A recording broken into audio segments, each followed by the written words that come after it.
कोलकाता के आरजी कर medical college में एक जूनियर महिला डॉक्टर का रेप के बाद बेरहमी से हत्या कर दी गई। बता दें कि इस घटना ने पूरे देश को झकझोर कर रख दिया है। पूरे देश में इस जघन्य हत्याकांड का विरोध करते हुए लोग आरोपी के खिलाफ सख्त कार्रवाई की मांग कर रहे हैं और इसी के अंतर्गत आज शिवपुरी के जिला अस्पताल में डॉक्टरों ने भी आज पीड़िता के न्याय के लिए एक दिन की हड़ताल रखी, जिससे अस्पताल में स्वास्थ्य व्यवस्थाएं चरमरा गई हैं। डॉक्टरों के हड़ताल करने से मरीजों के परिजन इलाज के लिए इधर से उधर भटकते देखे गए। न ही अस्पताल में मरीजों के पर्चे बन रहे हैं और न ही डॉक्टर मरीज का इलाज कर रहे हैं। डॉक्टर साहब, आज अस्पताल में हड़ताल रखी गई है, क्या कारण है और क्यों उद्देश्य, क्या उद्देश्य है? जैसा कि आप सभी लोगों को पता है कि विगत 9 तारीख को हमारे कोलकाता के आरजी कर मेडिकल कॉलेज, जो कि एक शासकीय महाविद्यालय है, उसका हॉस्पिटल परिसर में हमारी एक साथी डॉक्टर, जो कि एक चेस्ट विषय में पीजी अध्ययनरत थी वहाँ, और उनकी ड्यूटी जो है करीब 36 घंटे की लगी हुई थी।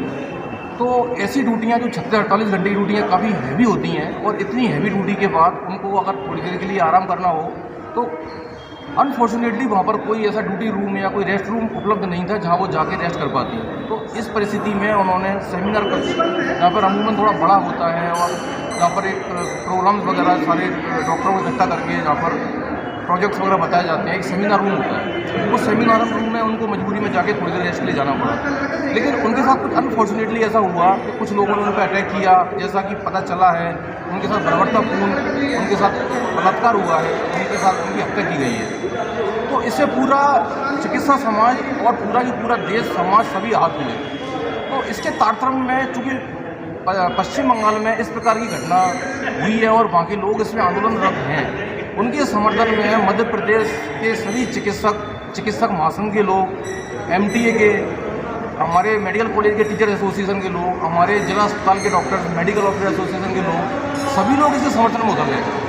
और सभी लोग ये चाहते हैं कि इस बर्बरतापूर्ण कृत्य के अगेंस्ट हम एक समाज में मैसेज दे सकें कि महिला सुरक्षा के तहत हम जो कर सकते हैं समाज के लिए और देश के लिए, उसके साथ खड़े हों। और हम न सिर्फ डॉक्टर बल्कि सभी से अपील करते हैं कि इस बर्बरतापूर्ण कृत्य और इस जघन्य अपराध के खिलाफ खड़े हों और महिला सुरक्षा की बात सिर्फ करें नहीं, करके दिखाएं। कुछ ऐसा हम करके दिखाएं, कुछ कि कम से कम अपने महिला समाज को एक संदेश दे पाएँ कि हम सब एकजुट हैं, एक साथ हैं और आपके साथ खड़े हैं। हमारी मांगें बहुत क्लियर हैं, क्योंकि चिकित्सा महासंघ शुरू से ही डॉक्टरों की सुरक्षा की बात करता आया है। इस तरह की घटनाएं अक्सर डॉक्टरों का बैलेंस की आए दिन देखने को मिलती है। छोटे रूप में दिखती है, कई बड़े रूप में दिखती है, पर इस बार जो हुआ है वो इतना बड़े लेवल का अपराध है जिसको नजरअंदाज नहीं किया जा सकता। हमें साथ खड़े होना ही होगा, हर स्थिति परिस्थिति में हमें होना ही होगा। हम ये चाहते हैं कि सरकार हमारी सुरक्षा के पुख्ता इंतजाम करे, हमें एक भयमुक्त वातावरण में काम करने के अवसर प्रदान किए जाएँ, और इस प्रकार की घटनाएं में अगर विरोध नहीं होता है और अगर एकजुट नहीं होते हैं तो जो अपराधी जिन्होंने कृत्य किया है उनके हौसले बहुत बुलंद होंगे और एक मैसेज आएगा कि आप कुछ भी करते रहो, कभी कुछ नहीं होगा। इसलिए ज़रूरी है कि एकजुटता का प्रदर्शन हो, डॉक्टर इकट्ठे हों, समाज इकट्ठा हो, जनता इकट्ठी हो और इस गंभीर कृत्य के खिलाफ लड़ें। कब तक और ये मैसेज दें कि जब जब ऐसी घटनाएं होंगी हम खड़े होंगे और उस बच्ची को, उस साथी को, हमारे डॉक्टर साथी के लिए हमारी संवेदनाएं एक अश्रुपूर्वक श्रद्धांजलि हम अर्पित करते हैं और हम उससे क्षमा मांगते हैं कि कृपया हमें वो क्षमा कर दे कि हम उसको बचा नहीं सके, हम उसको सेव नहीं कर सके। हड़ताल कब तक रहेगी?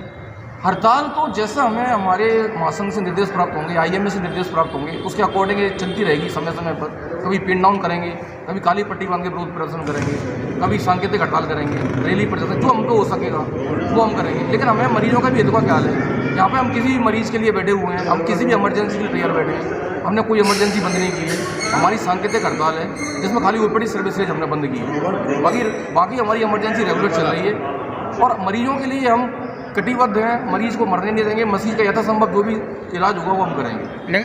इस हड़ताल से कई मरीजों का इतना असर पड़ रहा है कि उनके पर्चे तक नहीं बन रहे, मरीज परेशान हो रहा है, भटक रहा है। बनाए जा रहे हैं, पर्चे बनना हमारे अधिकार क्षेत्र में नहीं आता। हमारे सिविल सर्जन महोदय बैठे हुए हैं, उन्होंने पर्चा बनाने का बोला हुआ है। कंप्यूटर ऑपरेटर ये बोलता है पहले आप डॉक्टर साहब से लिखवा के लाइए तभी आपका पर्चा बनेगा। उसका मरीज प्राप्त रहा है, परेशान हो रहा है। अधिकार डॉक्टर को प्राप्त नहीं है, ये तो प्रशासनिक अधिकार है और पर्चा उनसे बात करें। इसके लिए हमारे साथ बैठे हैं ऊपर सिविल सर्जन महोदय, उनकी जल्दी निर्देश होंगे।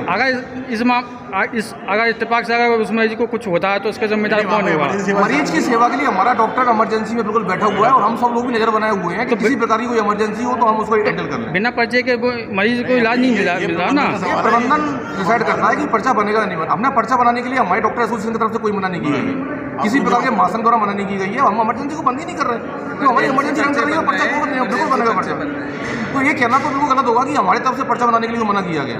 ये तो प्रबंधन ही जान सकता है कि भाई क्यों ऊपरी पर्चे क्यों नहीं बन रहे हैं और इमरजेंसी के पर्चे सारे बन रहे हैं और सारा इलाज हो रहा है। हम भी लगातार नज़र बनाए हुए हैं और हम पास में बैठे हुए हैं इमरजेंसी की, जिससे ज़रूरत पड़ने पे हम भी कुछ मदद कर सकें इमरजेंसी डॉक्टर की।